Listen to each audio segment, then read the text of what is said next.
Trigonometry. क्या? Trigonometry. इसमें TRI का मतलब क्या होता है? 3। इसमें गोन का मतलब क्या होता है?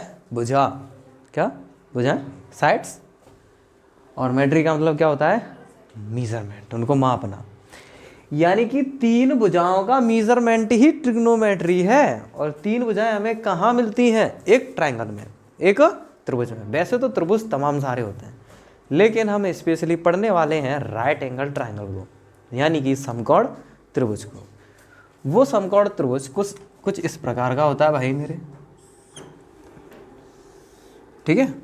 वो समकोण त्रिभुज कुछ इस तरह का होगा, जिसमें एक एंगल कितने का होगा? 90 का, ठीक है। इसमें कह दूं ABC, तो इसमें एक एंगल B कितने का है? 90 का। यानी एक ऐसे त्रिभुज की भुजाओं के बारे में, एक ऐसी त्रिभुज की भुजाओं के बारे में पढ़ने वाले हैं जो कैसा है? समकोण त्रिभुज है, राइट एंगल ट्रायंगल है, ठीक है। बात समझ में आई कि नहीं आई? तो ट्रिग्नोमेट्री मैं लिख दे रहा हूँ थोड़ा थोड़ा। ट्राई का मतलब क्या है इसका? TRI का 3, है ना। गोन का मतलब क्या है? गोन का मतलब है तुम्हारा, यहाँ तक है बस, क्या है ये? साइड्स, है ना। और मेट्री का मतलब क्या होता है? मीजरमेंट। क्या? मीजरमेंट, ठीक है। 3 साइड का मीजरमेंट क्या हो गया तुम्हारा? ट्रिग्नोमेट्री हो गई। बस इन्हीं के बारे में हम पढ़ने वाले हैं। तो इन साइडों के बारे में पढ़ेंगे हम, ठीक है। त्रिभुज की इन तीनों साइडों के बारे में, इन राइट एंगल, यानी कि राइट एंगल जो राइट एंगल ट्रायंगल होगा उसी के बारे में पढ़ने वाले हैं। समकोण त्रिभुज के बारे में हम पढ़ेंगे, उसकी भुजाओं में, ठीक है, उसकी भुजाओं के बारे में। क्योंकि हमें क्या कह रहा है? ट्रिग्नोमेट्री, 3 साइड्स मेजरमेंट, 3 साइडों का मापन, ठीक है, 3 साइडों का मापन। तो भाई देखो, अब हम करने क्या वाले हैं, एक बात याद रखना है इसमें। राइट एंगल ट्रायंगल के अंदर, ठीक है, कितने कॉर्ड होते हैं? 3। कितने कॉर्ड होते हैं? 3। कॉर्ड A, है ना, कॉर्ड B और कॉर्ड C। एक एंगल 90 का होगा ही होगा, ठीक है। बाकी के कुछ भी हो सकते हैं, है ना, बाकी के कुछ भी हो सकते हैं। अब हम बात करने वाले हैं, एक इस राइट एंगल ट्रायंगल के अंदर साइड कितनी है? AB, BC और CA, ये 3 साइड हैं जिन्हीं के बारे में हम बात करने वाले हैं, ठीक है। अब एक और बात याद रखना भाई, एक और चीज़ बता दें, एक ट्रायंगल के तीनों कोणों का योगफल कितना होता है? 180। सबको पता है ना। ये छोटी सी चीज़ और याद रखते हुए जाना भाई, क्योंकि ये भी काम आ जाएगा कहीं ना कहीं। तो देखो, अब हम पढ़ने वाले हैं भुजाओं के बारे में, है ना, भुजाओं के बारे में, ठीक है। अब इस त्रिभुज में भुजाओं को भी नाम दिए गए, भुजाओं को भी क्या दिए गए?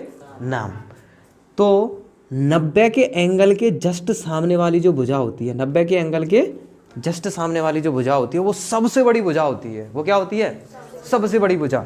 भाई जितना बड़ा एंगल, जैसे मान लो ये दोनों क्या है? मार्कर, हमारी भुजाएं हैं। मैंने इन दोनों भुजाओं के बीच में एंगल कम रखा, तो यहाँ पे क्या आएगा? गैप कम आएगा, यानी ये वाली भुजा छोटी होगी। एंगल मैंने थोड़ा बढ़ाया, देखो ये भुजा और बड़ी हो गई। एंगल मैंने और बढ़ाया तो ये भुजा और बड़ी हो गई। जितना बड़ा एंगल उतनी बड़ी उसके सामने की भुजा होगी, है ना। तो भाई अब ये बताओ, एक त्रिभुज के अंदर एक ही तो 90 का एंगल आ सकता है, एक ही तो समकोण आ सकता है, 2 तो नहीं आ सकते, क्योंकि दोनों का योगफल 180 हो जाएगा। ये हमारा काम खराब कर देगा। इसीलिए सबसे बड़ा कोण कौन? समकोण। उसके सामने वाली भुजा क्या? सबसे बड़ी भुजा, जिसको नाम दिया गया कर्ण। क्या नाम दिया गया भाई? कर्ण। जिसे क्या कहते हैं इंग्लिश में? हाइपोटेनियस। क्या कहते हैं? हाइपोटेनियस। इंग्लिश से कहते हैं हाइपोटेनियस, हिंदी में कहते हैं कर्ण। बात समझ में आई कि नहीं आई? किसी को कोई परेशानी? ठीक है, अच्छा। अब बात करते हैं, कर्ण के अलावा 2 और भुजाएं होती हैं, एक आधार और एक लंब। अब बात आती है कि इनमें आधार कौन सा है और लंब कौन सा है, वो भी तो समझने वाली बात है ना। एक बात याद रखना, अगर इस एंगल के अकॉर्डिंग देखें, एंगल C के अकॉर्डिंग देखें, हम किसके अकॉर्डिंग देखें? एंगल C के अकॉर्डिंग। तो इस एंगल C के अकॉर्डिंग जस्ट इसके सामने वाली जो भुजा होगी ना, इस एंगल के अकॉर्डिंग इसके जस्ट सामने वाली जो भुजा होगी ना, वो क्या होगी? लंब। वो होगी लंब, जैसे क्या बोला जाता है? परपेंडिकुलर। क्या बोला जाता है? परपेंडिकुलर। ठीक है, बात समझ में आई कि नहीं आई? क्या होगी? लंब होगी। इसके सामने वाली भुजा अगर अकॉर्डिंग टू एंगल C चले, याद रखना इनमें लंब कौन सा है। देखो कड़ तो कड़ ही रहेगा, इस पर कोई फर्क नहीं पड़ता, लेकिन अकॉर्डिंग टू एंगल लंब और आधार चेंज होते हैं, लंब और आधार चेंज होते हैं। ठीक है, समझ में आया कि नहीं आया। तो देखो देखो बाइक से कौन आया है भाई, बाइक से कोई आया है, कोई बाहर साइकिल खड़ी करके आया है, तुम में से किसी की थी नहीं। अरे यार एक सेकेंड, क्लास डिस्टर्ब कर दिया यार अच्छा खासा फ्लो बन रहा था। देखो हाँ भाई, मैं तुम्हें बता दे रहा हूँ, कोई भी अपनी साइकिल बाइक बाहर खड़ी नहीं करेगा, सभी अंदर करेंगे, बहुत सारी जगह पड़ी हुई है। ठीक है ना, बाहर कोई नहीं खड़ी करेगा भाई, चलता हुआ रोड है, कोई ले गया तो। देखो तो इस एंगल के अकॉर्डिंग देखें, तो इस एंगल के अकॉर्डिंग जस्ट इसके सामने वाली भुजा यही है, तो ये क्या होगी, लंब होगी। ठीक है, अब कहो भैया इस एंगल के अकॉर्डिंग ये लंब होनी चाहिए, अरे नहीं भाई, सबसे बड़ा एंगल तो सबसे बड़ी भुजा कड़ कड़ कड़ी रहती है, इसमें कोई बदलाव नहीं आता। ठीक है, अगर ऐसे हम इस वाले एंगल के अकॉर्डिंग बात करें तो अकॉर्डिंग टू एंगल ए इसके जस्ट सामने वाली भुजा कौन सी है, ये है ना, तो इसके लिए लंब क्या हो जाएगा, ये। इस वाले एंगल के लिए लंब क्या हो जाएगा, ये, है ना। अगर ये लंब हो जाएगा तो ये आधार हो जाएगा, है ना। जैसे इस वाले एंगल के लिए लंब था तो ये क्या था, आधार, है ना, जिसे बेस कहा जाता है। क्या कहा जाता है, बेस। ठीक है, बात समझ में आई कि नहीं आई। यानी कि कड़ कड़ ही रहता है, कड़ पे कोई फर्क नहीं पड़ता, चाहे इस वाले एंगल के अकॉर्डिंग देखें, चाहे इस वाले के देखें, चाहे इस वाले के देखें, किसी के भी अकॉर्डिंग देखो, इस पे कोई भी फर्क नहीं पड़ेगा। लेकिन अगर हम अकॉर्डिंग टू एंगल सी देखें, ठीक है, अकॉर्डिंग टू एंगल सी देखें तो लंब ये रहेगा। ठीक है, हमेशा इसके सामने वाला लंब ये रहेगा और आधार ये रहेगा। और जैसे ही हम अकॉर्डिंग टू एंगल ए चलते हैं तो लंब हमारा बदल जाता है, लंब ये नहीं रहता, लंब ये हो जाता है, क्योंकि इसके सामने वाली भुजा कौन सी होगी, ये, तो ये लंब कहलाएगा और ये क्या कहलाएगा, आधार। बात समझ में आई कि नहीं आई भाई। इसमें बच्चे ज़्यादा फंसते हैं, तुम लोग भी ज़्यादा फंसोगे इसमें, तो इस चीज़ को बहुत ही बारीकी से समझते जाना। ठीक है भाई, चलो अब आगे बात करते हैं कि इन भुजाओं में रिलेशन क्या क्या होते हैं। इन भुजाओं में रिलेशन की भी तो बात करें तो इन भुजाओं का रेशियो लिया गया। क्या लिया गया, रेशियो। जैसे एक काम करते हैं, लंब को हमने किससे, एल से इंडिकेट कर दिया, कड़ को के से कर दिया, आधार को ए से कर दिया। ठीक है, बात समझ में आई कि नहीं आई भाई, क्लियर। अब देखो, अब इनके बीच में भी कुछ ना कुछ रिलेशन होता है। जैसे मान लो भाई त्रिभुज की भुजाओं में हम रेशियो भी तो निकाल सकते हैं, तो लंब का हो सकता है कड़ के साथ रेशियो, है ना, लंब का हम करें क्या, आधार के साथ रेशियो। ठीक है, तो इनमें रिलेशन भी हम निकाल सकते हैं कुछ इस तरीके से। किसका, लंब का किसके साथ, कड़ के साथ हो सकता है कि नहीं, लंब का कड़ के साथ रेशियो। और लंब का किसके साथ हो सकता है, लंब का आधार के साथ, लंब का किसके साथ, आधार के साथ रेशियो। ठीक है, और लंब का और किसी के साथ, अबे भाई तीन ही तो है, तो लंब का इन दोनों के साथ हो जाएगा। वहीं अगर हम बात करें, ये रेशियो उल्टा भी तो हो सकता है, हमें उल्टा भी तो मिल सकता है ना, यानी कि कड़ बट्टे लंब उल्टा हो गया, है ना, कड़ बट्टे लंब उल्टा हो गया। ऐसे इसको भी तो उल्टा कर सकते हैं, आधार बट्टे लंब, है ना, समझ रहे हो। यानी इसी रेशियो को हमने उल्टा करके ये लिख दिया, इसी रेशियो को उल्टा करके ये लिख दिया, उल्टा भी तो हो सकता है। सारी की सारी पॉसिबिलिटीज हम लिखने वाले हैं। ठीक है, अब देखो लंब का हमने दोनों के साथ निकाल दिया, सेम ऐसी कड़ का दोनों के साथ निकालेंगे, है ना, कड़ का लंब के साथ, तो कड़ का लंब के साथ हमारे पास ऑलरेडी इसका उल्टा करने पर है।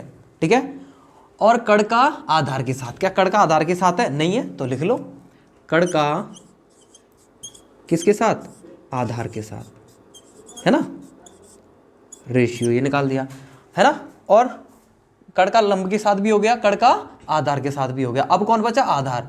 अब आधार का लंब के साथ करते हैं, क्या आधार का लंब के साथ रेशियो है, आधार का लंब के साथ रेशियो है, हाँ ये रहा, आधार बट्टे लंब। ठीक है, अब आधार का कड़ के साथ रेशियो है, आधार का कड़ के साथ कहीं रेशियो नहीं है, तो हम क्या लिखेंगे, क्या लिखेंगे हम, आधार बट्टे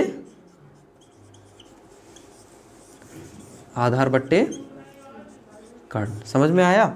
अच्छा, कड़ बट्टे आधार था, कड़ का आधार के साथ था, है ना, यानी कड़ का आधार के साथ था लेकिन आधार का कड़ के साथ नहीं था, जो हमने निकाला। तो देखो हमने लंब का दोनों के साथ रेशियो निकाल दिया, है ना, लंब बट्टे कड़ और लंब बट्टे आधार, फिर हमने कड़ का दोनों के साथ निकाल दिया, कड़ बट्टे लंब और कड़ बट्टे आधार, कड़ बट्टे लंब और कड़ बट्टे आधार, ये हो गया था।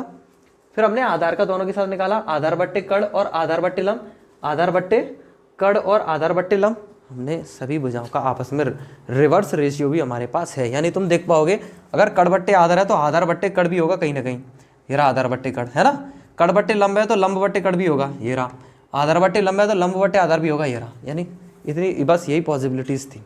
अब भाई इनके भी कुछ नाम दे दिए, इनके भी क्या दे दिए, नाम, इनके भी कुछ नाम दे दिए, ठीक है। अब वो नाम मैं तुम्हें बता देता हूँ। अब वो नाम क्या क्या थे, देखो अगर किसी एक एंगल के साथ उन नामों को जोड़ करके चला जाए, जैसे कि एंगल सी का साइन, एंगल सी का साइन हम किसके हिसाब से ले रहे हैं, एंगल सी के हिसाब से, हम किसके हिसाब से ले रहे हैं, एंगल सी के हिसाब से। चाहे तुम एंगल सी के हिसाब से लो, चाहे तुम एंगल बी के हिसाब से लो, लंब लंब रहता है, आधार आधार यही रहेगा, मतलब सॉरी लंब यही रहेगा, आधार यही रहेगा और कड़ यही रहेगा, अगर इस एंगल के अकॉर्डिंग चलोगे तो, ठीक है, इसके और इसके भी। लेकिन इसके अकॉर्डिंग चलोगे तो बस ये आपस में बदल जाएंगे और कुछ बदलेगा नहीं, बात समझ में? तो हम इस सी के हिसाब से चल रहे हैं। तो एंगल सी का साइन, एंगल सी का साइन किसको नाम दिया गया, यानी कि साइन नाम दिया गया था, है ना, एंगल सी का साइन किसको नाम दिया गया था भाई, लंब बट्टे कड़ को, ठीक है। इसको क्या नाम दिया गया था, साइन नाम दिया गया था, किसका, के सी का, सी का एंगल साइन, इसको ऐसे पढ़ा जाता है ना, कि सी कोण का साइन, इस तरीके से पढ़ा जाता है ना, ये गुणा में नहीं है कि साइन गुणा सी, ये गुणा में नहीं है, सी का साइन, ठीक है, ठीक है, सी एंगल ऑफ साइन, इस तरीके से इंग्लिश में पढ़ सकते हैं, सी एंगल ऑफ साइन। अब लंब बट्टे कड़ था, अब इसका उल्टा कर दे तो, कड़ बट्टे लंब कर दे तो इसको क्या नाम दिया गया था, इसको नाम दिया गया था, ठीक है, कोण सी का कोसेक। बात समझ में आई कि नहीं आई, कोण सी का कोसेक, इसको ये नाम दिया गया था। वहीं अगर बात करें कड़ बट्टे आधार की, किसकी, कड़ बट्टे आधार की, है ना, तो कड़ बट्टे आधार को नाम दिया गया था सी का क्या, सेक, सी का सेक, ये कड़ बट्टे आधार को नाम दिया गया था। बात समझ में आई कि नहीं आई भाई, ठीक है। और देखो अब कड़ बट्टे आधार का उल्टा भी होगा कहीं ना कहीं, ये रहा आधार बट्टे कड़, है ना, इसको क्या नाम दिया गया था, सी का एंगल कॉस, है ना, क्या, एंगल सी का कॉस, ठीक है, सी ऑफ एंगल कॉस, ठीक है भाई। अब लंब, आधार और लंब, आधार बट्टे लंब, इसको भी एक नाम दिया गया था, क्या, आधार बट्टे लंब को भी एक नाम दिया गया था, ठीक है। तो आधार बट्टे लंब, इसको जो नाम दिया गया था वो दिया गया था भाई कॉट, क्या दिया गया था, cot, cot of angle C, cot of angle C, ठीक है, यानी एंगल सी का कॉट, बात समझ में आई, कॉट ऑफ एंगल सी। अब इसका उल्टा भी कहीं ना कहीं होगा, आधार बट्टे लंब का उल्टा लंब बट्टे आधार, इसको क्या नाम दिया गया था, टेन सी, है ना, यानी टेन नाम दिया गया था। अब किसका निकाल रहे हैं हम, सी का निकाल रहे हैं, सी वाले एंगल का टेन, सी वाले एंगल का टेन, सी वाले एंगल का कॉट, सी वाले एंगल का कॉस, सी वाले एंगल का सेक, सी वाले एंगल का कोसेक, सी वाले एंगल का साइन, ठीक है, बात समझ में आई। Tan of angle C, cot of angle C, cos of angle C, है ना, sec of angle C, cosec of angle C, sine of angle C. किसी को कोई प्रॉब्लम, समझ में आ रहा है, चीज़ें समझ में आ रही हैं। तो इनकी ये जो ट्राइंगल है ना, इसकी भुजाओं के रेशियो को ये कुछ स्पेशल नाम दिए गए थे मेरे भाई, किसी को कोई दिक्कत। अब इनको क्या करना है, याद कर लेना है ना। अब तुम कहोगे भैया ये कैसे, भैया क्या याद करें, नहीं मतलब लंब बट्टे कड़, हम तो कंफ्यूज हो जाएंगे, है ना, क्या हो जाएंगे, हम तो कंफ्यूज हो जाएंगे। तो मैं तुम्हें वो तरीका बताता हूँ जो हमारे सर ने बताया था, बिल्कुल एकदम देसी तरीका बताया था सर ने, बहुत मज़ा आया था उसको समझने में भी, है ना। और हमने उनसे पूछा कि सर आपको किसने बताया, उन्होंने कहा हमारे टीचर को। मैंने कहा आपने नहीं पूछा, जैसे हम आपसे पूछ रहे हैं कि आपको किसने बताया, तो कह रहे हाँ बिल्कुल। तो उन्होंने कहा कि उन्हें उनकी टीचर ने बताया था। तो इसका मतलब पता नहीं कब से ये तरीका चलता आ रहा है, तो वही मैं तुम्हें बता देता हूँ। देखो इसको कुछ इस तरीके से सेट किया गया था, एल ए, थोड़ा इधर नहीं, थोड़ा स्पेस दे करके लिखते हैं, थोड़ा स्पेस दे करके लिखते हैं, इतने में आ जाएगा क्या। चलो इधर ही थोड़ा सेट कर देते हैं, इसे छोटा लिख देते हैं, एल ए, एल के नीचे के ए। एल एल को बताया कि लाल, एल एल को पढ़ने में क्या आता है, लाल। अरे मेरा लाल अरे मेरा लाल पीला गुलाबी, देख इधर क्या, इसको पढ़ने में क्या आता है, लाल। और नीचे को पढ़ने में क्या आता है, का, यानी कक्का। मेरा लाल मेरा कक्का अरे लाल कक्का, है ना, लाल कक्का। कक्का कौन होते हैं, चाचा, है ना, अंकल, कक्का जी। देखो कक्का जी, हाँ पीछे वाले कक्का जी दिख रहा है ना। चलो ठीक है मेरे लालो तो लाल बट्टे कक्का, तुम इस तरीके से इसको समझ सकते हो। अब बड़े मज़ेदार चीज़ें देखना, है ना देखो अब इसको समझने के लिए हमें साइन, कॉस, टेन, कॉट, सेक और कोसेक, इस सीक्वेंस में इन चीज़ों को समझना है, ठीक है।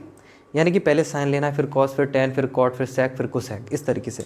इस पे कैसे नोट डाउन करना है, देखो पहले लिखेंगे हम साइन, फिर लिखेंगे हम क्या, कॉस, फिर क्या लिखेंगे हम, टेन, है ना, फिर क्या लिखेंगे हम, कॉट। कॉट यहाँ से नहीं, कॉट यहाँ से लिखेंगे, कॉट, फिर कॉट के बाद सेक, फिर सेक के बाद कोसेक, ठीक है भाई, सेक के बाद कोसेक।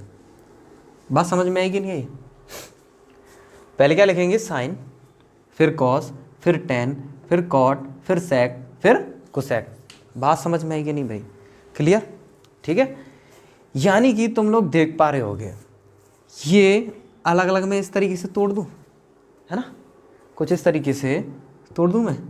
अब मुझे ये बताओ, लाल के नीचे कक्का है या कक्का के नीचे लाल है किसके नीचे कौन है।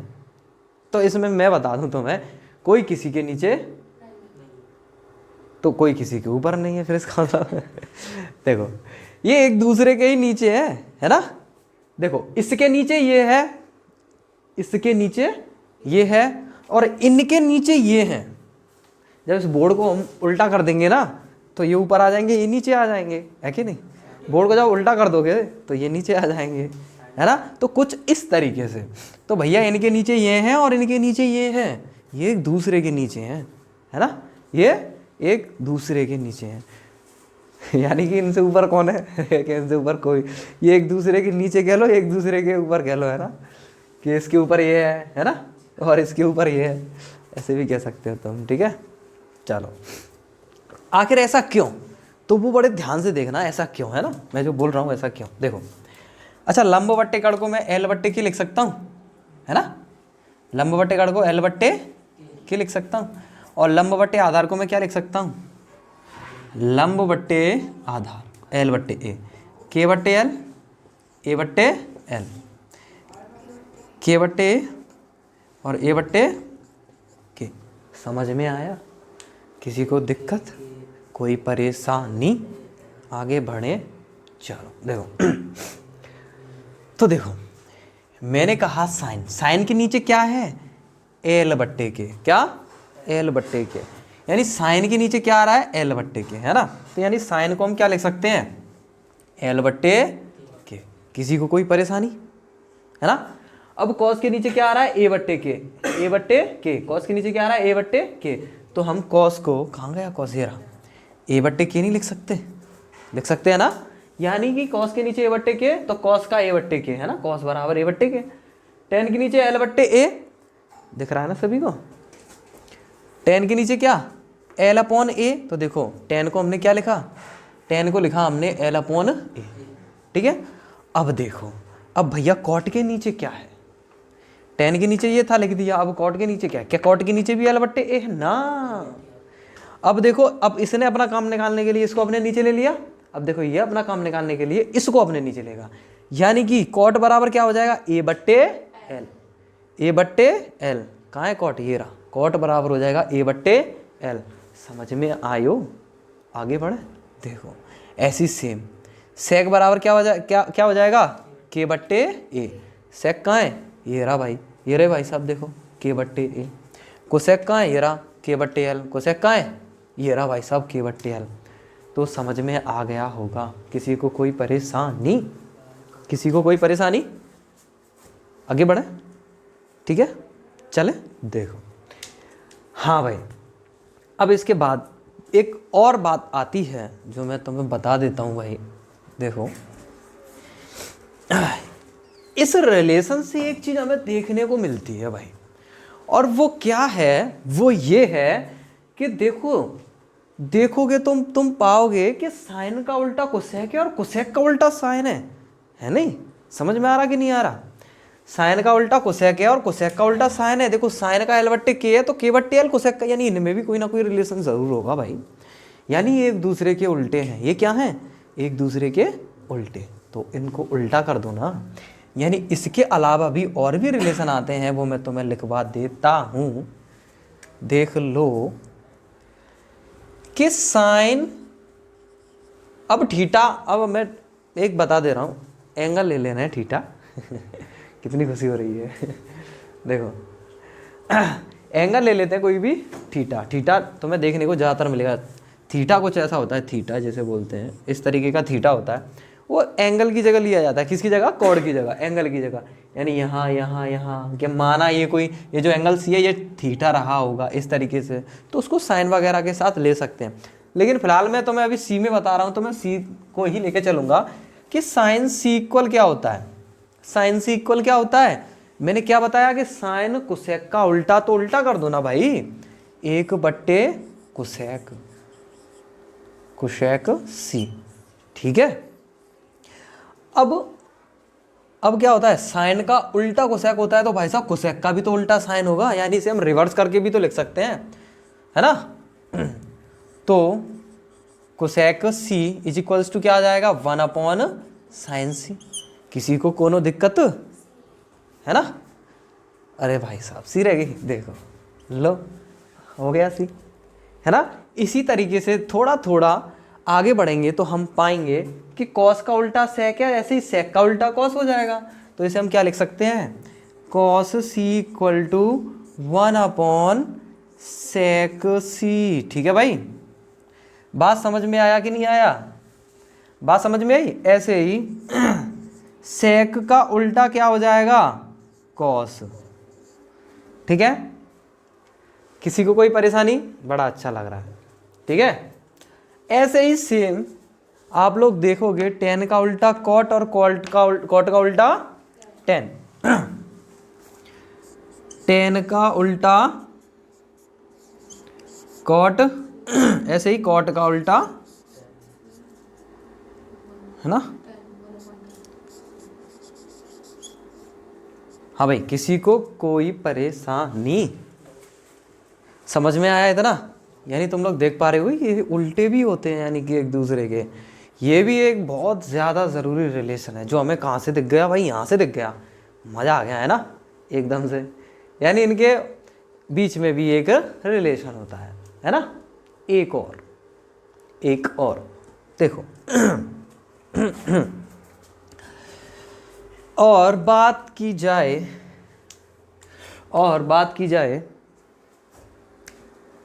इसके अलावा, अब चाहे तो आप इसे नोट कर सकते हैं, और नोट करना ही है ना, बहुत ज़रूरी है। पहले इस पे जगह करते हैं भाई, तब आगे बताएंगे हम, है ना। तो पहले इसको नोट कर लो, फिर आगे बढ़ते हैं। जल्दी करो भाई, 2 मिनट का टाइम है आप लोगों के पास, जल्दी कीजिए, जल्दी से इसको नोट कर लीजिए। सबका साथ सबका विकास, सबका होगा कल्याण, कल्याण दंत मंजन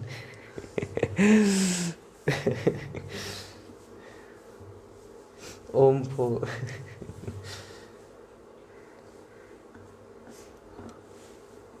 अब कहो भैया साइन को क्या कहा जाता है, कि साइन को साइन ही कहा जाता है, SINE साइन, है ना। स्पेलिंग इसकी पूरी, नाम मैं बता रहा हूँ, पूरा नाम बता रहा हूँ, शॉर्ट में लिखते हैं ये साइन कॉस टेन कॉट।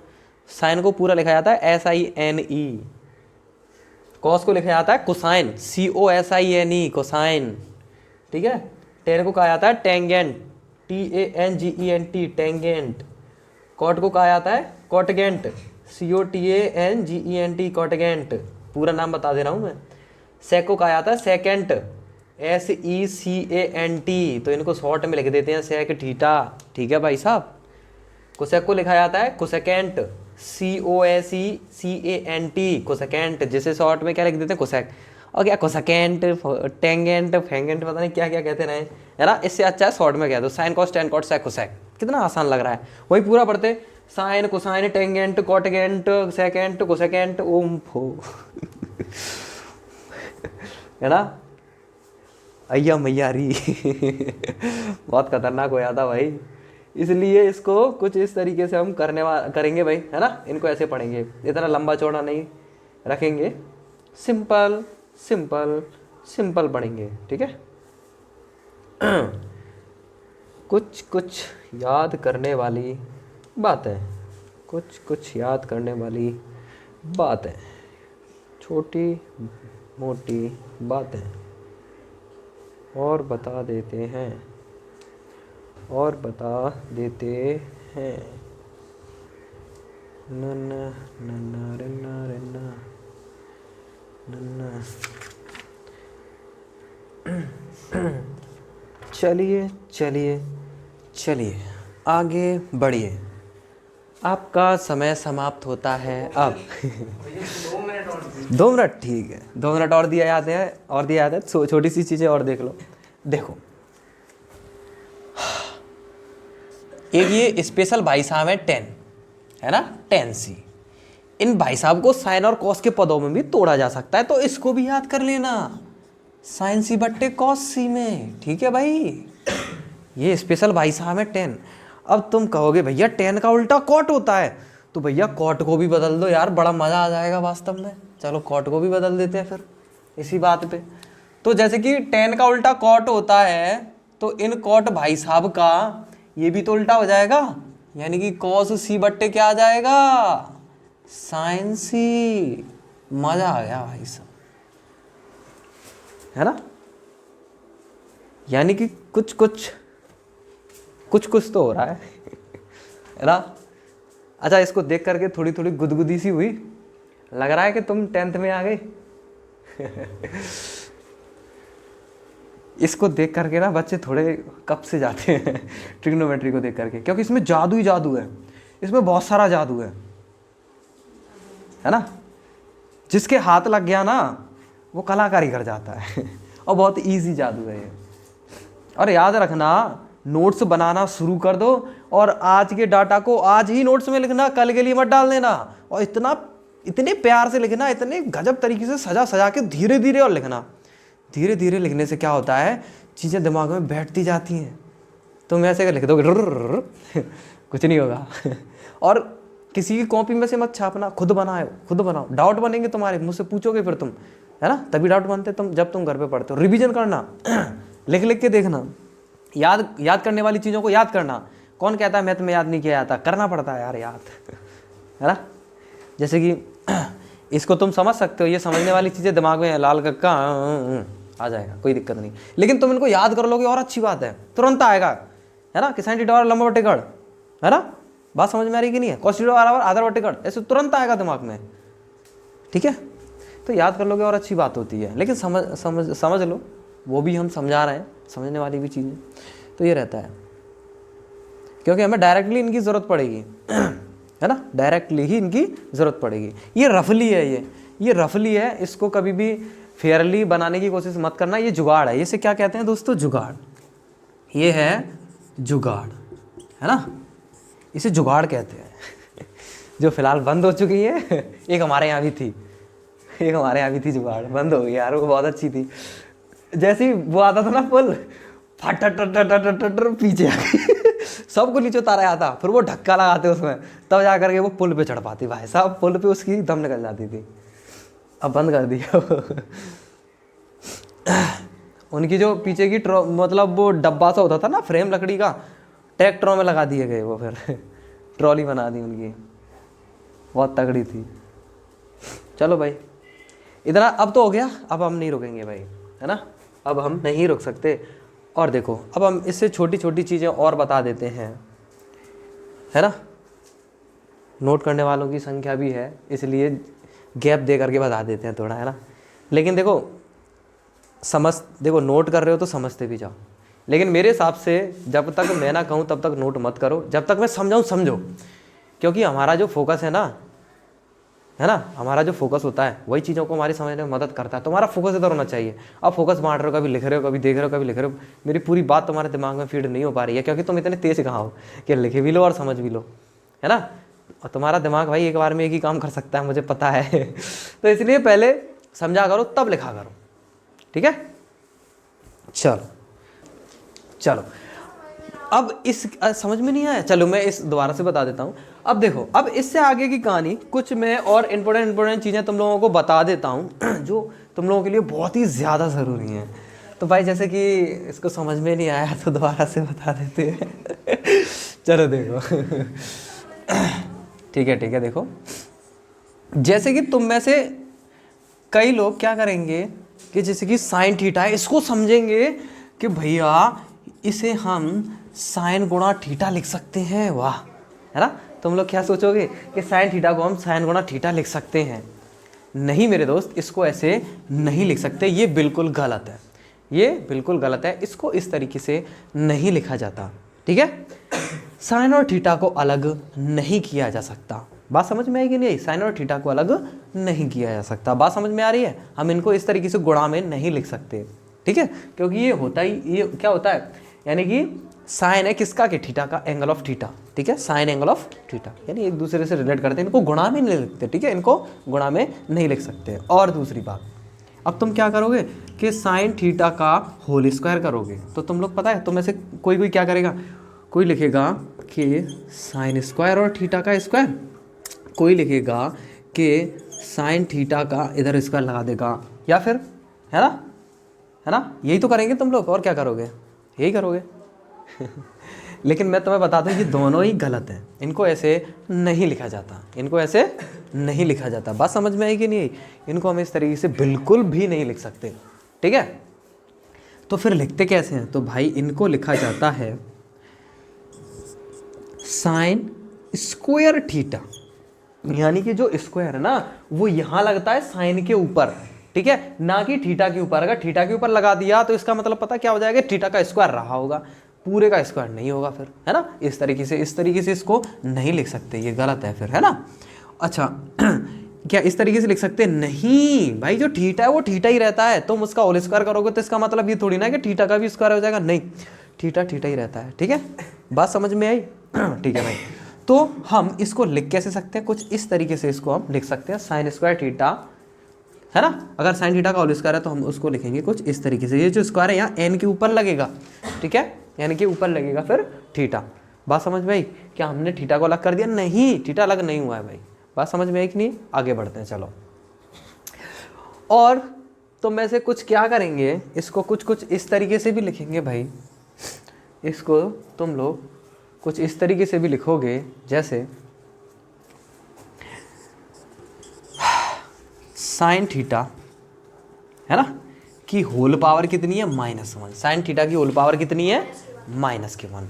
और तुम लोग क्या करोगे, इसको क्या लिखने की कोशिश करोगे कि जैसे भैया ने बताया है कि अगर होल पावर होती है तो वो यहाँ आती है, तो तुम क्या करोगे, यहाँ लिख दोगे साइन इनवर्स थीटा, है ना, ऐसे लिखते भाई, बिल्कुल सही है, तुम लोग कह रहे बिल्कुल सही है ना, ऐसे तो हमने बताया, लेकिन ये गलत है।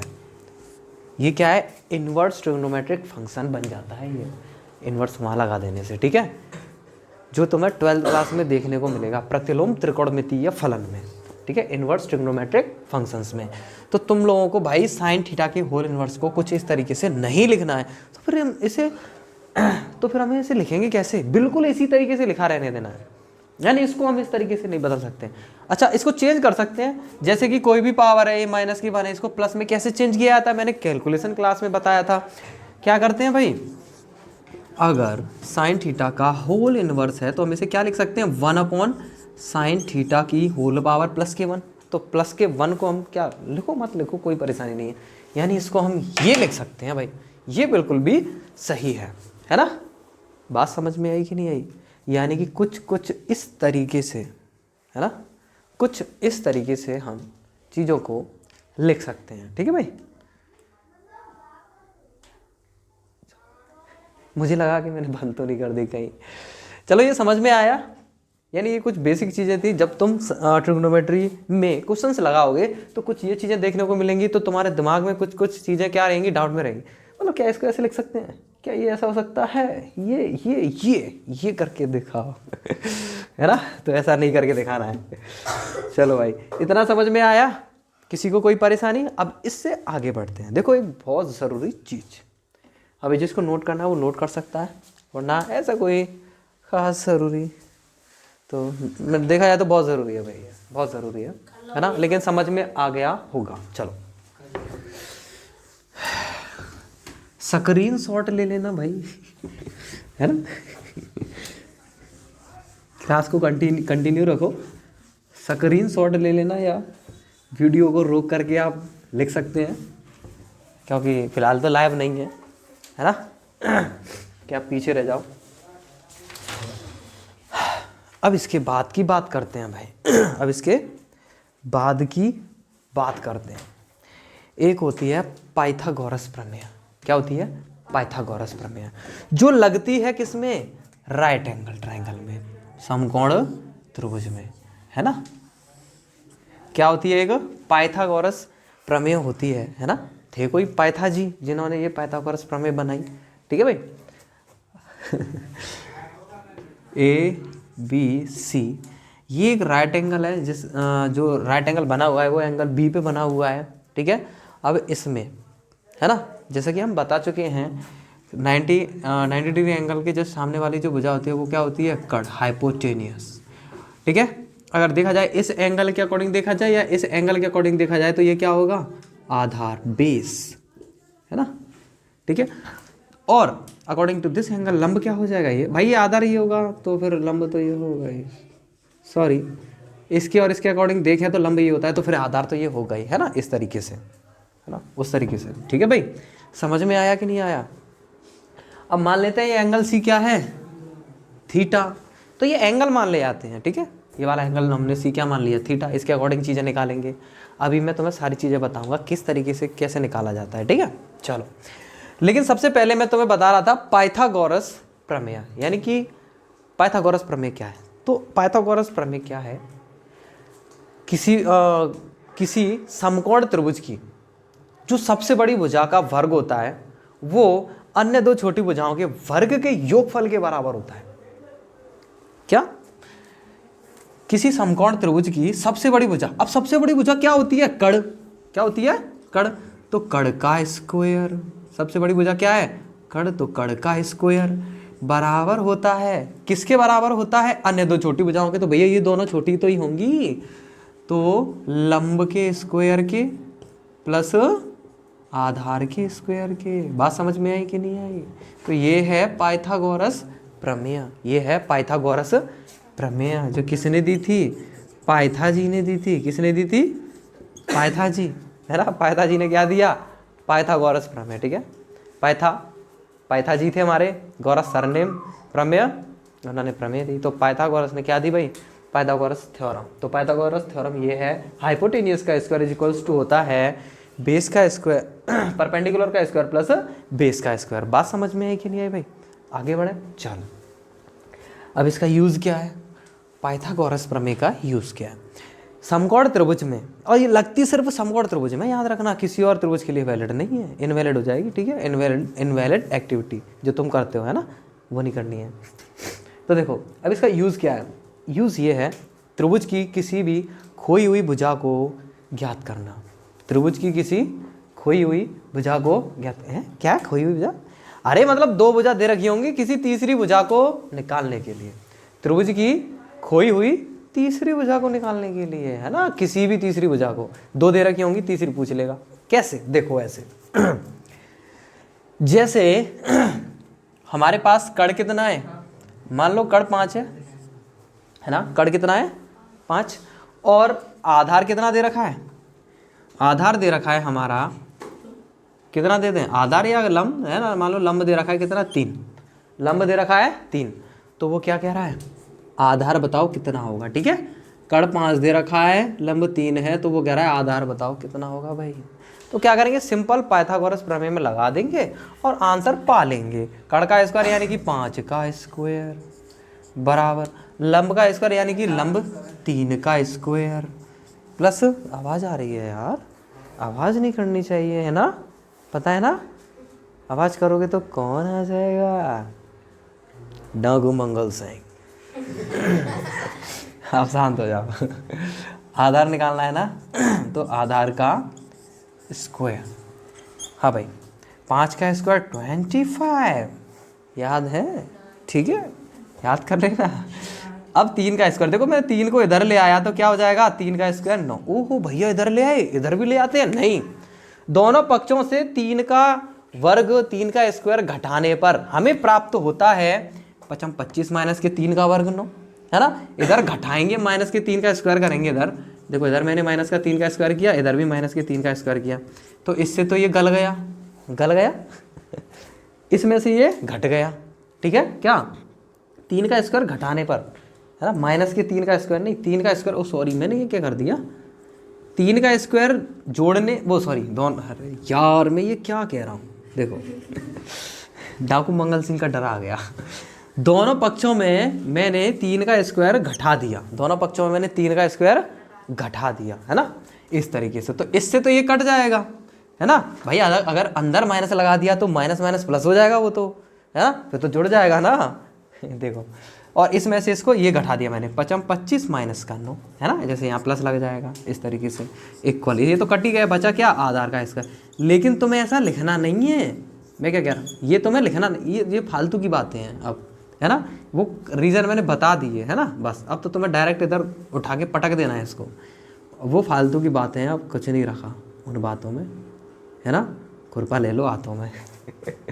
ठीक है भाई, चलो घास खोदने चलो, खुरपा ले गए। अब 25 में से 9 गए तो कितने बचे, 16 इक्वल टू आधार का स्क्वायर, है ना। चलो अब कहोगे भैया स्क्वायर को उठाओगे उधर पटक दो, पटका नहीं जाता भाई कुछ भी, इधर क्या आ जाएगा, दोनों पक्षों का वर्गमूल लेने पर तुम डायरेक्टली कर सकते हो। ठीक है, √16 इजिकल्स टू, अब लिखना नहीं है कोई दिक्कत नहीं, आधार आ जाएगा, है ना, लेकिन इतना हाँ ये लिखना पड़ेगा दोनों पक्षों का वर्गमूल लेने पर।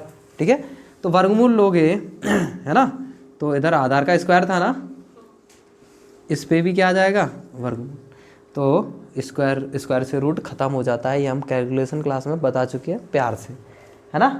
अब 16 का वर्गमूल क्या आएगा, प्लस माइनस के 4, क्या आएगा प्लस माइनस के 4। ठीक है, लेकिन लेकिन लेकिन हम लेंगे सिर्फ प्लस का 4, ऐसन का ऐसन भाई, अरे भैया ऐसा भी होता है क्या, आधार कितना आ जाएगा 4 प्लस के 4, इधर चला मैं उधर चला वाला एग्जाम्पल लेके चलेंगे। ठीक है, देखो इधर चला मैं उधर चला वाला एग्जाम्पल कौन सा है, देखना बड़े ध्यान से समझना, है ना। देखो होता क्या है, तुम लोग फिजिक्स में भी पढ़ोगे, है ना, ठीक है, तुम लोग फिजिक्स में भी पढ़ोगे, कुछ चीज़ें नेगेटिव नहीं होती, जैसे समय कभी भी नेगेटिव नहीं होता, दूरी कभी नेगेटिव नहीं होती। कैसे, यहाँ खड़ा हूँ मैं, एक आध दूरी आगे चला, हाँ भाई एक आध दूरी चला पॉजिटिव है, वापस से मैं अपनी जगह आ गया, एक आध दूरी में, एक हाथ दूरी कहाँ चला, पीछे चला, तो ये पीछे भी तो चला, है ना, क्या वो नेगेटिव चला मैं यहाँ से, नहीं, पीछे दिशा चेंज हुई, आगे से दिशा पीछे हो गई, लेकिन दूरी तो मैं चला, इसलिए दूरी हमेशा पॉजिटिव ली जाती है। ठीक है, मेजरमेंट करोगे पॉजिटिव, किसी भी चीज़ की लंबाई निकालोगे वो नेगेटिव निकलती है कभी, नेगेटिव का मतलब क्या है, दूरी, इस पेन की इस मार्कर की लंबाई कितनी है, -5 है, मतलब ये पेन है ही नहीं, गायब। ऐसा नहीं है भाई, है ना, कुछ ना कुछ होता है। अच्छा मार्कर है, दोस्त मार्कर है, है ना। गई क्या हो गया ये, बैठना नहीं चाहिए, ठीक है चलो।